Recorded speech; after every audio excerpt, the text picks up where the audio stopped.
बतावल गया कि मंच पर आई और कहे 3 गो सूत्र के माध्यम से सबके ही चेला बनल, सबके ही चर्चा करता। बतावल गया कि आई मंच पर 3 गो सूत्र बतलावे और दया काहे खातिर मांगल जाला बतावे के प्रयास करी। देखे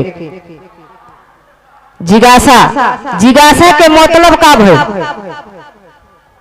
सही बात बता, जानकारी नहीं होता का बताए। केहू के बात में दम होखे के चाहे, केहू के आदेश में दम होखे के चाहे, केहू के साहब हरिंद्रानंद के बात में दम रहे, आदेश में दम रहे। जब जब धरती पर पाप भइल तब तब ओकरा के नाश करे से केहू जन्म नहीं है।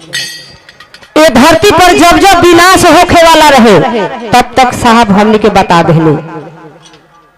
कौन ऐसा बात ना रहे कि जो हमने के ना जाने जा, खुद से जानने जा।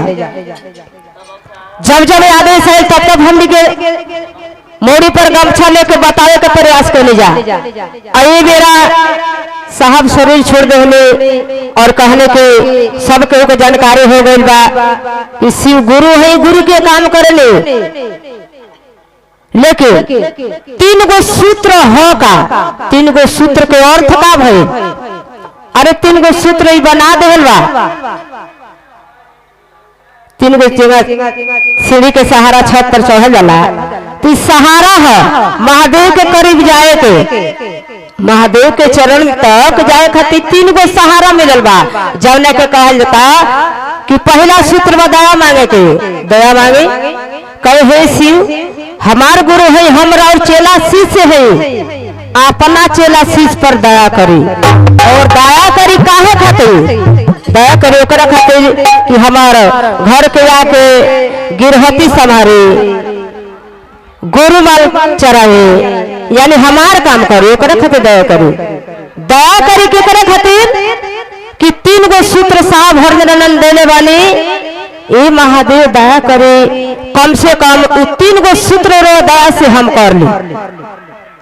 हमरा रोरा का घटल बा सब माई जानत रे, सब बाबा जानत रे। घट घटवासी गुरुदेव, अभिनाशी गुरुदेव, हर एक भाई बहन के घट भी है के प्रवेश ले लेवानी। जेकरा आदेश में बल ना होके, जेकरा आदेश में शक्ति ना होके, ओकरा बातें कईल मुश्किल बा।